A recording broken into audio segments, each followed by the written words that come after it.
So annoying, honestly. Trying to prop this flipping camera. Hi, you guys. So, you get lucky today. 2 videos. And the first one is just because I just had it and I thought, why not? Like, I just got it. I was excited. But this one was actually requested by a really amazing supporter of mine. Don't know if she wants me to mention her name. I doubt it. But yeah, she messaged me personally and asked for this, and we had a little conversation. So I thought, you know what, this is going to be the next video I do, and it's so ironic because talking about cheating, but this isn't really about cheating. It's going to be about like how to get over someone, or how if you've just finished a relationship, if you just finished seeing someone and you really care about them, you can't stop thinking about them, and like that the struggle of moving on and wanting them back at times and craving them sometimes and not being able to stop thinking about them at times, feeling like that when it's just really difficult. It's gonna be that type of video. So let's start, I suppose. It is noise. It's because my window's open, and trust me, it needs to be open, stuffy in here. You know, it's wrong, but it's just like congested. So alright, let's get into this video. I'm gonna just refer to my difficult breakup. My most difficult breakup. I've had a lot. Anytime I've seen someone, I've always invested. I always invest myself. I don't know how to reserve. I wear my heart on my sleeve, innit? But the biggest breakup for me, it definitely was my ex. Not this last person I was seeing, the one my proper relationship that I had. That was very hard. It was really, really, really hard for me because I felt like I broke up twice. Does that make sense? So when we broke up initially, he put down the phone, we had an argument, he put down the phone, and I was like, I'll never phone that person again, it's over from that day. But in my heart, I did think that he would phone, and then a month went, 2 months went, he never phoned back, and I was like, oh, this is over. And then I found out he cheated a couple months later, and then that's when it was just all like, oh my God. So I don't know how to sum that up in one, but it definitely felt like that was the proper time. When I found out, that's when it was like the proper time where it just hit me hard, because I think an element of me still for those months still had a bit of hope, like he would come back and like fight for me or something, and that never happened. So when I did hear about the cheating and the fact that I knew the person and all of that, it was just like, oh my God. And moving on from that was very hard because I envisioned so much with that person. I envisioned like that was meant to be my it. That was meant to be my everything. That was meant to be the marriage, the house, the kids. That was meant to be. I put everything on that relationship. So for me, when the cheating, because it just happened out of nowhere. Like it was the one person I never expected. Like I did not expect that from that person. So it just crumbled me, and I went into like a really, really dark place, like a really manic breakdown. And I've gone into like dark places before, but this was just different because my heart was involved in like a way that I've never felt, you know? So it was excruciating. Like that pain was awful. I wouldn't wish it on anyone. Like heartbreak is not anything to be played with. It's awful. How did I get over it? I allowed myself to cry. You have to allow yourself to cry. It's okay to not be okay. You know, it's okay to cry. It's okay that you're a human. You have to let it out somehow. It's almost like you have to grieve. It's like you're grieving a death of something. You're grieving a loss of something. You have to allow yourself to grieve. Because if you don't allow that process, you're going to become extremely bitter. And it's gonna have so much internal anger. And with me, because I allowed myself to do that grieving process, I never really had that anger. I was just hurt afterwards. And that's easy to like maneuver from. That is a lot easier to maneuver from. So when I felt that, it was just like, right, at this point, I need to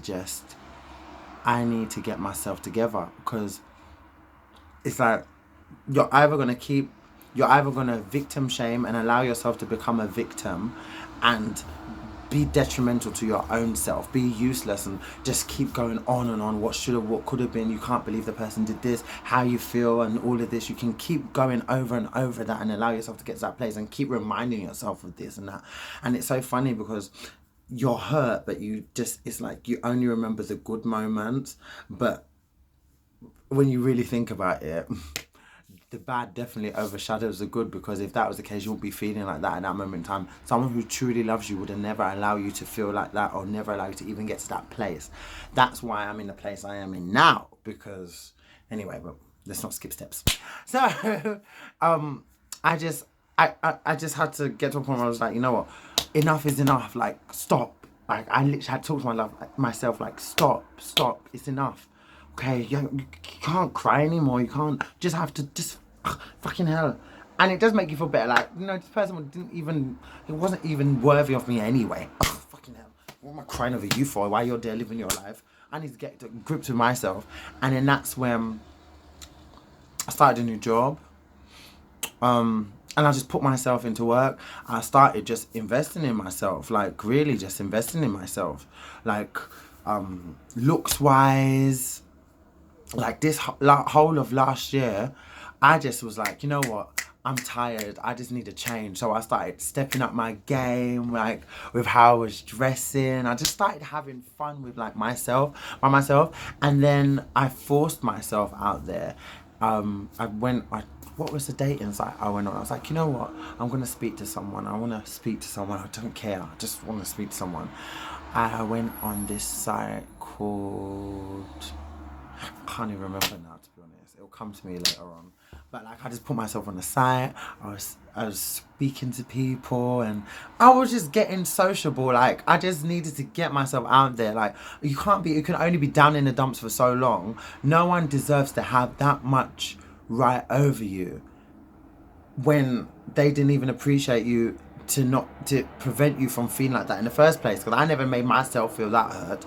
You did.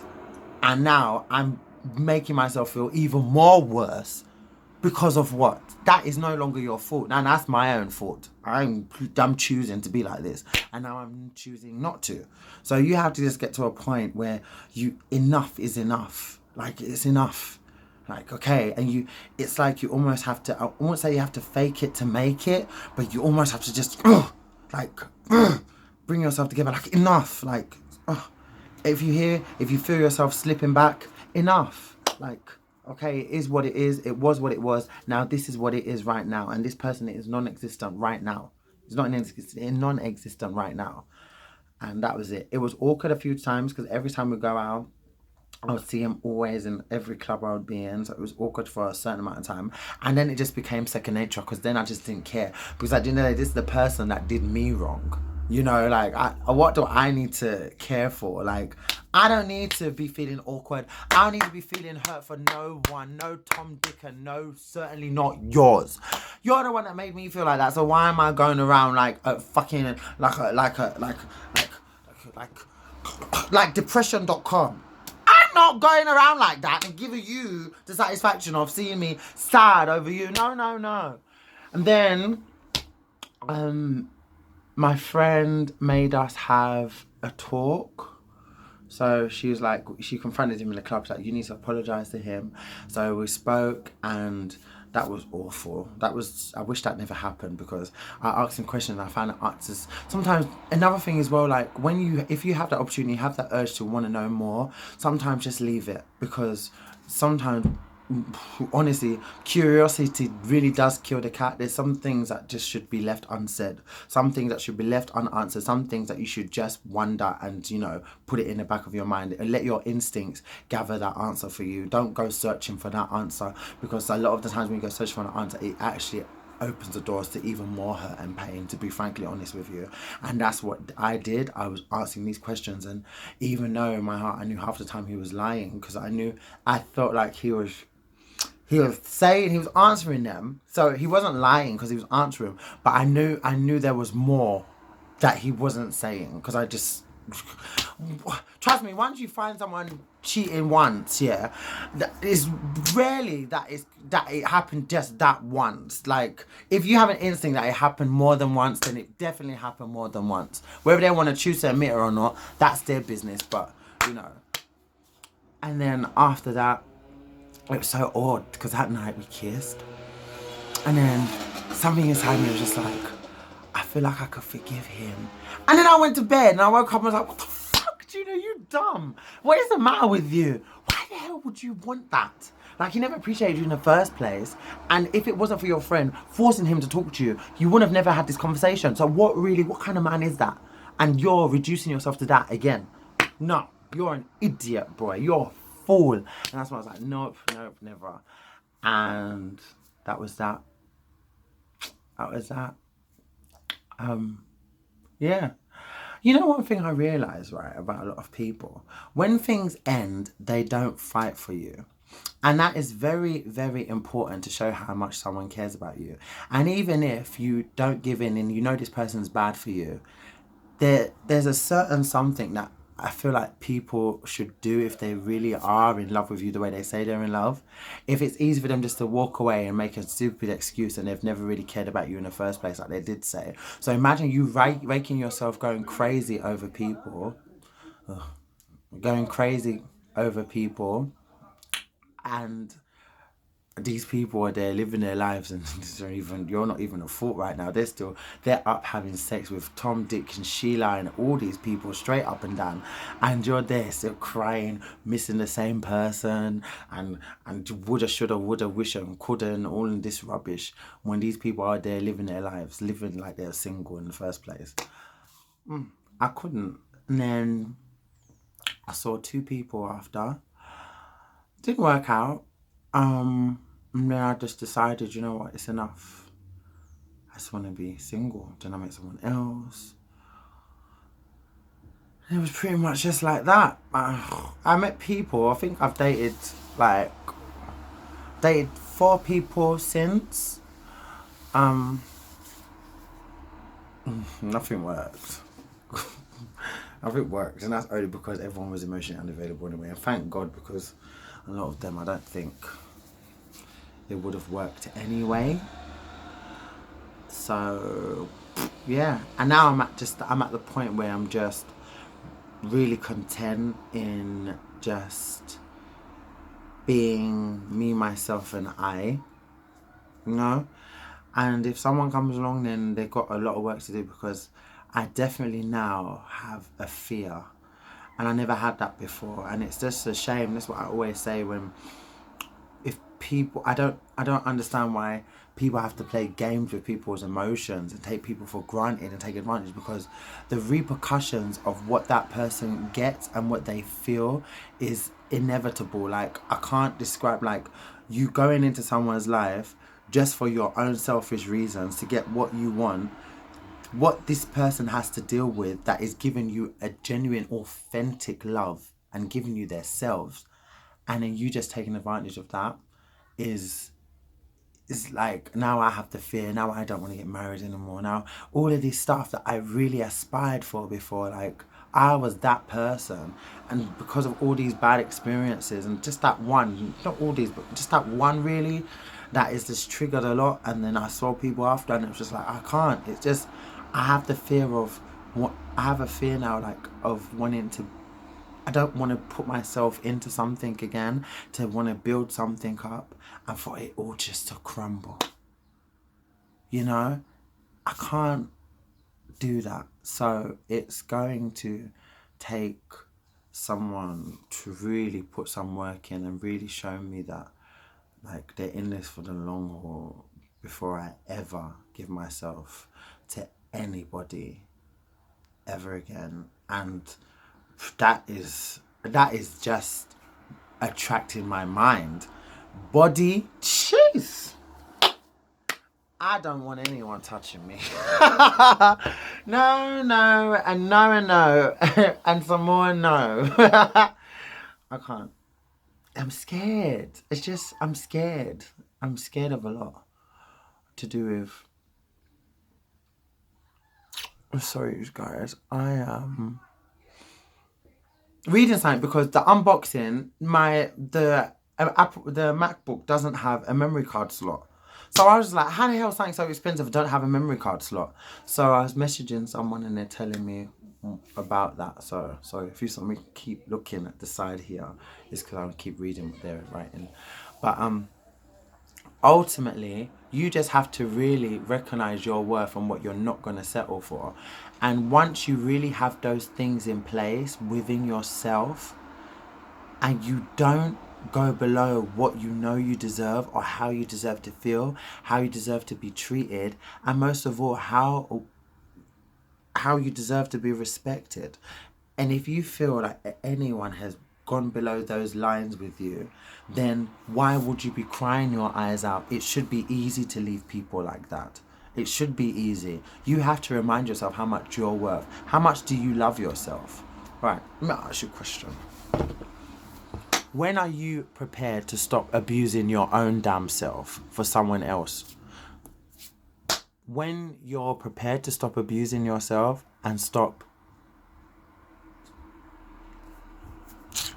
self-doubting yourself and allowing yourself to go back and forth with someone that didn't respect you in the first place, when you allow yourself to stop doing that, that's when you ultimately be free from someone. You have to make decisions for yourself. So that is the question. It's not about how to leave people, how to leave toxic people, how to leave a toxic relationship. We're all aware of what is not good for us. It's whether we choose to, a lot of us think that we can help, that we can heal, that in time things will get better, that we can change people, we can change their thoughts. If you go with the flow, maybe this, maybe that. No. If you're not getting any of that right now, you're never going to get it. We're not here to be accommodating people like that. You're not a psychologist. That is not your job to do in a relationship. My God, I'm not to be someone's psychologist. Kidding me or what? Me, in this world, to be someone's what? Listen, you better come here normal or just fuck off. Jesus, we all have problems, It doesn't mean I need someone here to constantly help me at my problems. What kind of relationship would that be? I'm not here to fix anyone. I'm sorry. Everyone here is a work in progress. When you meet right people and you click, you naturally grow together. There's stuff you naturally go through together, but you're not here to help and heal people like that. Like, that's not your business to do. So how long are you prepared to stop abusing your own damn self is the question. And once you answer that, then it'll be easier for you to leave any toxic relationship because you know that you put yourself first. End of. So I'm going now because I've got to get ready for work. And I hope that this video made a tiny bit of sense because I didn't know really what to say about this because I couldn't really, from the last situation I was in, that was very easy to walk away from because I already made up my mind. So it was easy to take that power back. But from other ones where you're really deeply invested, it is very hard. But you have to honestly ask yourself again, how long am I going to be prepared to be abusing myself? If you really cared about yourself, then you would know what to do and what is best for you to do. You don't need to be watching videos like this. You don't need no advice. You know what you need to do. You're choosing not to do it. We choose not to do it. We choose not to take those steps. Regardless, it could be because we put so much on this person, on this relationship. We're scared to find someone else. We think we're not gonna find someone else. We think we're not gonna find someone else. Like if you have low insecure, that is even worse. Oh my God. But you need to put all that aside and you need to know no matter how you are and how you feel about yourself, you need to have an element of respect and dignity for your own damn self. I could be the most insecure person in the room, but there's definitely going to be something I will never tolerate. You need to have boundaries. You can't just keep being a pushover forever, because if that's going to happen, you're going to keep yourself in the same situation over and over and over and over again, because you don't allow those boundaries. You allow those boundaries to come down as soon as you meet someone who happens to say something a bit more than the last person, who happens to show you a tiny bit more than the last person. And it shouldn't be a tiny bit more. It should be a whole person showing you just what you deserve, complimenting you inside out. End of. Point blank period. You shouldn't need to be compromising nothing when you're meeting someone that is made for you. There should be no compromise. Nothing. None. None. None. And don't let anyone ever make you think that. I don't smoke. Me going out with someone that smokes weed is compromising myself. Why would I do that? And I always feel like it's okay because my mum smokes, but that's my mum and my dad and people around me. I don't, so why would I be with someone that does? It's like simple, like it doesn't need to be a compromise because I don't do it. So already, underlining, I'm already going against my own standard without me knowing that it's a standard. So if I'm doing that to my own self subconsciously, then I'm allowing a lot of disrespect to come to me subconsciously, and then after, when shit happens, then I'll be like, why did this happen to me? Why did it be like, you be blaming this, you be thinking this, you be thinking that, but we already allowed it, because just the little fundamental things that we allowed, the hurt that comes our way, half the time, we definitely allow it to ourselves, because we have already allowed the lines to be blurred of respect on how we value ourselves. Because a lot of these times, you always know when someone's right for you or not in the first conversation. And there's many times I've spoken to people and they've said something that has rubbed me the wrong way. I'm still like, oh no, it's fine. Oh God, just give it a chance. Well, for what? No, none of that.